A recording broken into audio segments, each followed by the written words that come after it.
Olá, tudo bem com vocês? Aqui é o professor Oswaldo para mais uma videoaula e hoje vamos falar sobre causas da proclamação da República do Brasil. Afinal de contas, hoje é 15 de novembro de 2022 e faz-se aí aniversário, se eu não me engano, 133 anos de proclamação da República Federativa do Brasil.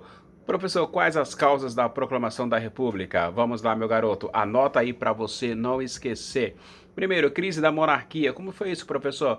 Bom, o sistema monárquico brasileiro encontrava-se, então, desgastado, logicamente, e era questionado por vários setores da população brasileira, como, por exemplo, o exército não aceitava, em hipótese alguma, mais corrupção dentro do governo. Isso mesmo, corrupção dentro do governo monárquico. E algumas imposições feitas, né, pelo imperador também foram questionadas pelos militares, e entre elas, né, a proibição de oficiais do exército brasileiro em se manifestar na imprensa sem autorização do ministro da Guerra. E aí, então, os membros da Igreja Católica Brasileira também estavam descontentes com o governo de Dom Pedro II, pois havia então muita, digamos assim, interferência real nos assuntos religiosos. E a monarquia, como você sabe, era um sistema enfraquecido no contexto mundial. Né, no final do século XIX, muitos países importantes já haviam então adotado a república, que possibilitava então maior participação política dos cidadãos. E no Brasil, a classe média brasileira, disse a classe média brasileira, os estudantes e profissionais liberais, né, simpáticos ao regime republicano, passaram então a fazer oposição à monarquia brasileira, porque eles queriam a implantação da república para que pudesse então, digamos assim, ganhar poder e influenciar, né, nas decisões políticas e administração do país chamado Brasil.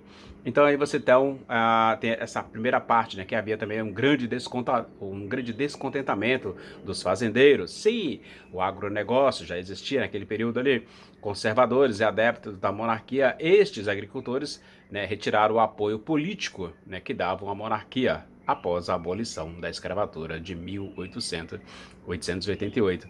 Estes fazendeiros eram proprietários de grandes, né, ou grandes quantidades, né, de escravos, né, e não receberam ali indenização do governo após a abolição. Ao invés dos escravos receberem uma indenização, quem recebia, na verdade, eram os fazendeiros. Então, os setores progressistas do Brasil eram contrários, então, a uma série de situações mantidas pelo regime monárquico, pois, ou tais como voto censitário, né, falta de justiça social, miséria, ensino público para poucos, elevado índice de analfabetismo.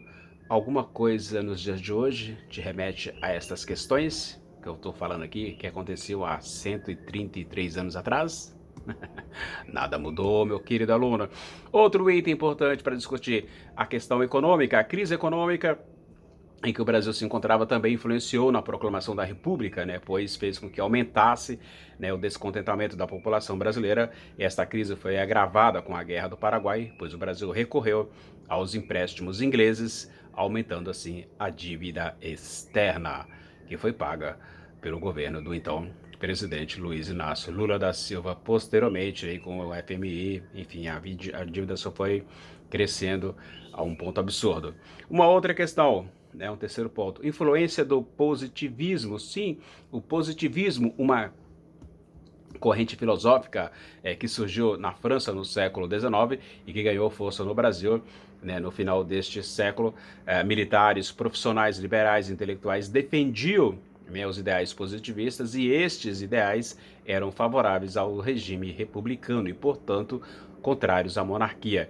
E a inscrição Ordem e Progresso na bandeira brasileira, criada após a proclamação da República, reflete aí a importância do positivismo no processo republicano brasileiro, meu povo.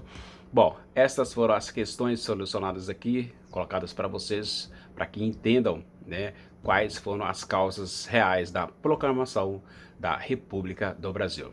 Não sei se você sabe, mas o nome do nosso país é República Federativa do Brasil. É isso.